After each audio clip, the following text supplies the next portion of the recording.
Bonjour, la vidéo que je vais vous présenter aujourd'hui est une vidéo sur un problème. On souhaite résoudre un problème en utilisant éventuellement une équation ou une inéquation. Alors, le problème en question, le voici. On a un institut de recherche qui emploie 19 ingénieurs et 28 techniciens actuellement, et cet institut envisage d'embaucher le même nombre d'ingénieurs et de techniciens. Et la question, combien faut-il embaucher de spécialistes de chaque sorte pour que le nombre d'ingénieurs soit au moins égal aux 3/4 du nombre de techniciens? Alors face à ce genre d'exercice, il y a deux méthodes en fait qui peuvent être utilisées. La première méthode, c'est une méthode par essai, où en fait on teste avec un nombre particulier et puis on regarde si ça respecte les conditions. La deuxième méthode que je vous proposerai, c'est une méthode en utilisant une mise en équation ou une mise en inéquation. Ici, en fait, on voit qu'il s'agit d'une mise en inéquation quand on voit ceci, au moins égal à quelque chose. Le au moins égal signifie qu'en fait on va avoir un symbole d'inégalité, donc une inéquation à utiliser. Alors on fait un petit peu de place pour tester la première chose. Alors si on fait un essai, on peut envisager un nombre de techniciens ou d'ingénieurs qu'on souhaite embaucher. Donc on va faire un essai avec un ingénieur, donc avec un technicien. Maintenant, ce qu'on doit faire, c'est essayer de comprendre ce qu'il y a dans l'énoncé et la condition à respecter. Ce qu'on souhaite respecter, c'est que le nombre d'ingénieurs doit être égal au moins aux 3/4 du nombre de techniciens. Donc du coup, il faut qu'on détermine le nombre de techniciens dans l'entreprise et le nombre d'ingénieurs dans l'entreprise. Donc ici, si on embauche un ingénieur, il y avait 19 ingénieurs initialement, donc il y a finalement 20 ingénieurs dans l'entreprise. Même chose pour les techniciens, il y en avait 28, on en embauche un de plus, évidemment il y en a 29. À partir de là, on doit regarder en fait ce qui correspond à cette quantité-là, les 3/4 du nombre de techniciens, puisque le nombre d'ingénieurs on l'a. Alors, que représentent les 3/4 du nombre de techniciens? Donc les 3/4 des 29. Alors, les 3/4 du nombre de techniciens, donc c'est les 3/4 de 29, donc 29 fois 3 divisé par 4, donc ça fait 87 divisé par 4, donc 21,75. Alors ce nombre-là, évidemment, c'est pas un nombre de techniciens, 0,75 ne correspond pas à 3/4 d'une personne. C'est juste un nombre dans l'absolu pour vérifier si la condition souhaitée est respectée. Alors, est-ce que le nombre d'ingénieurs, c'est-à-dire les 20, est au moins égal au 21,75 qu'on a trouvé?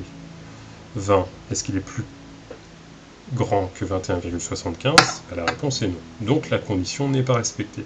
Ça veut dire que on ne peut pas embaucher un ingénieur et un technicien. Donc il va falloir faire un essai ou d'autres essais avec d'autres nombres jusqu'à ce qu'on tombe sur la solution. Alors vous imaginez bien que si le nombre recherché est grand, ça va impliquer beaucoup d'essais. Donc du coup, beaucoup de temps passé pour pouvoir résoudre ce problème. Donc du coup, on va passer par la deuxième méthode, c'est-à-dire la mise en inéquation. Alors, donc pour pouvoir mettre en équation ou en inéquation, la méthode est la même, on respecte une série d'étapes. Donc la première étape, c'est d'abord le choix de l'inconnu. Qu'est-ce qu'on va utiliser comme inconnu? En gros, qu'est-ce qu'on cherche? Ici, ce qu'on cherche, c'est marqué ici. On cherche le nombre d'ingénieurs et de techniciens à embaucher pour respecter la condition qui se trouve ici.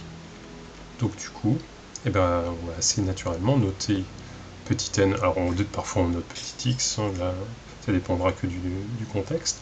Moi j'ai petit n pour nombre. Donc on cherche le nombre d'ingénieurs à embaucher. Alors, une fois qu'on a notre inconnu, on passe à la seconde étape de la méthode. On va traduire les données de l'exercice ou les données du problème à l'aide de cet inconnu. Donc en particulier, de quoi est-ce qu'on a besoin? On a besoin du nombre d'ingénieurs et du nombre de techniciens total dans l'institut une fois qu'on a embauché ces ingénieurs qui sont ici, donc ces techniciens. On sait que le nombre de techniciens embauchés est le même que le nombre d'ingénieurs, donc ce sera aussi petit n. Le nombre final d'ingénieurs sera écrit de cette manière-là. Si on embauche un ingénieur, on a finalement 20 ingénieurs, c'est ce qu'on a vu tout à l'heure. Si on en embauche 2, on aura 19 plus 2, donc 21. Si on en embauche 10, ce sera 19 plus 10, ingénieur. Même chose pour les techniciens. Si on embauche 10 techniciens, le nombre final de techniciens, ce sera 28 plus 10. Donc c'est naturel d'avoir ces deux opérations. Donc là, on a traduit toutes les données de l'exercice. Maintenant, il va falloir mettre en équation ou en inéquation. Donc ici, je l'ai dit tout à l'heure, le au moins égal implique qu'on utilise une inéquation. Donc l'inéquation à résoudre, en fait, elle va traduire cette partie de l'énoncé. Le nombre d'ingénieurs est au moins égal aux 3/4 du nombre de techniciens. Donc c'est ça en fait ce qu'on va écrire et qui va devenir notre inéquation.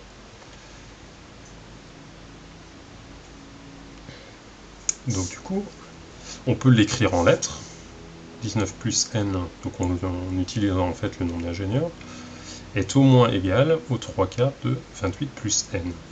Donc pour l'instant c'est pas très mathématique, on va l'écrire à l'aide de symboles mathématiques. Donc le symbole du au moins égal, c'est le symbole supérieur ou égal. Donc 19 plus n doit être supérieur ou égal aux 3/4, alors 3/4 on l'écrit souvent avec une fraction, donc 3 sur 4, de 28 plus n. Donc tout à l'heure, quand on a fait les 3/4 de 29, on a fait une multiplication. Donc ici c'est pareil, donc ça va être 3 sur 4 fois cette quantité-là. Donc du coup, quand on multiplie un nombre par une somme, on est obligé de mettre des parenthèses. Donc c'est ce qui va apparaître tout de suite. Donc 19 plus n est supérieur ou égal aux 3/4 fois 28 plus n entre parenthèses. Et c'est donc cette inéquation que l'on va devoir résoudre. Donc c'est l'étape suivante. On passe à la résolution de l'inéquation. Et puis finalement, une fois qu'on aura terminé cette résolution, la dernière étape, ce sera la conclusion, c'est-à-dire on reviendra sur ce problème-là et on traduira notre résultat de notre résolution de l'inéquation dans le contexte de l'exercice. Allons-y pour la résolution. Donc 19 plus n est supérieur ou égal à 3/4 de 28 plus n. Donc première étape, on développe toutes les parenthèses. Donc ici les parenthèses c'est la partie droite. Donc on va faire 3/4 fois 28 plus 3/4 fois n. On distribue le 3/4. Voici. Ensuite on simplifie. Donc 3/4 fois 28 ça fait 21. Et puis 3/4 fois n, je l'ai laissé sous cette forme-là, simplement en enlevant le multipli. Ensuite, étape 2, on regroupe les inconnus à gauche de l'inégalité. Donc les inconnus, le petit n est à gauche déjà, donc on n'a pas besoin d'y toucher. Le plus 3/4 de n est à droite. Donc pour pouvoir le faire passer à gauche, on l'enlève de la partie droite, donc on fait la même opération à gauche. Donc finalement, 3/4 de n moins 3/4 de n, ça donne 0, donc pas besoin de l'écrire. Et le moins 3/4 de n apparaît ici. Étape 3. On regroupe les nombres dans le membre de droite. Petite faute de frappe, il y a un petit L qui devrait apparaître ici. C'est pas grave. Donc, regrouper les nombres, ça veut dire le 19, qui est ici à gauche, doit passer à droite. Donc on va l'enlever de la gauche, et on fait la même opération à droite, donc moins 19 des deux côtés. Voici. Ensuite, j'ai fait une deuxième chose ici. n moins 3/4 de n, c'est sous-entendu 1n. Et en fait, pour pouvoir faire une opération, une soustraction avec des fractions, il faut avoir deux fractions au même dénominateur. Donc j'ai fait 4/4 de n moins 3/4 de n. Et ça, en fait, on va pouvoir faire la soustraction rapidement. Ça va nous faire un seul quart de n, qui va être supérieur ou égal, et 21 moins 19, ça donne 2. Donc un quart de n est supérieur ou égal à 2. Dernière étape, on divise par le nombre qui se trouve devant l'inconnu. Donc devant l'inconnu, c'est le 1/4, donc on va diviser par 1/4. Alors attention, quand on fait une résolution d'inéquation, le signe du nombre par lequel on divise est très important. Si le signe est négatif, on doit changer le symbole de l'inégalité. Donc ici, le supérieur ou égal deviendrait inférieur ou égal, ce qui là n'est pas le cas, puisque 1/4 est un nombre positif. Mais il faut y faire très très attention.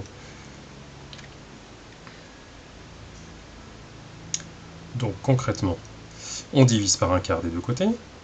Alors diviser par un quart, c'est la même chose que multiplier par 4. Ce qui va être beaucoup plus facile.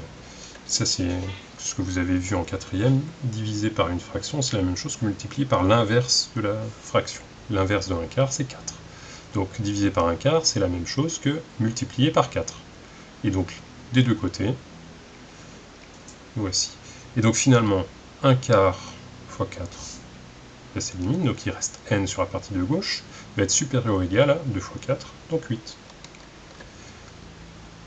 Donc ça signifie que la condition que l'on cherchait au départ, c'est que n soit supérieur ou égal à 8. Maintenant, on a résolu notre équation, on va pouvoir passer à la conclusion, c'est-à-dire la remise dans le contexte de l'exercice. Donc ici, je remets l'exercice. Donc ce qu'on cherchait, c'était le nombre d'ingénieurs et de techniciens embauchés pour que le nombre d'ingénieurs soit au moins égal aux 3/4 du nombre de techniciens. Donc là, en fait, la conclusion qu'on obtient, c'est que n doit être supérieur ou égal à 8. Donc ça signifie que si on embauche 8 ingénieurs et 8 techniciens, ben, le nombre d'ingénieurs sera au moins égal aux 3/4 du nombre de techniciens. On peut le vérifier. Si on rajoute 8, 19 plus 8, ça fait 27. 28 plus 8, ça fait 36. Les 3/4 de 36, alors 36 divisé par, enfin fois 3 divisé par 4, 36 divisé par 4, ça fait 9. 9 fois 3, ça fait 27. Donc le nombre d'ingénieurs sera exactement égal aux 3/4 du nombre de techniciens. Donc du coup, ça correspond. Et si on cherche avec un nombre plus grand que 8, ça devrait fonctionner aussi. Je vous laisse le vérifier si vous le souhaitez. Donc conclusion, pour que le nombre d'ingénieurs soit au moins égal aux 3/4 du nombre de techniciens, l'Institut doit embaucher au moins 8 ingénieurs et 8 techniciens.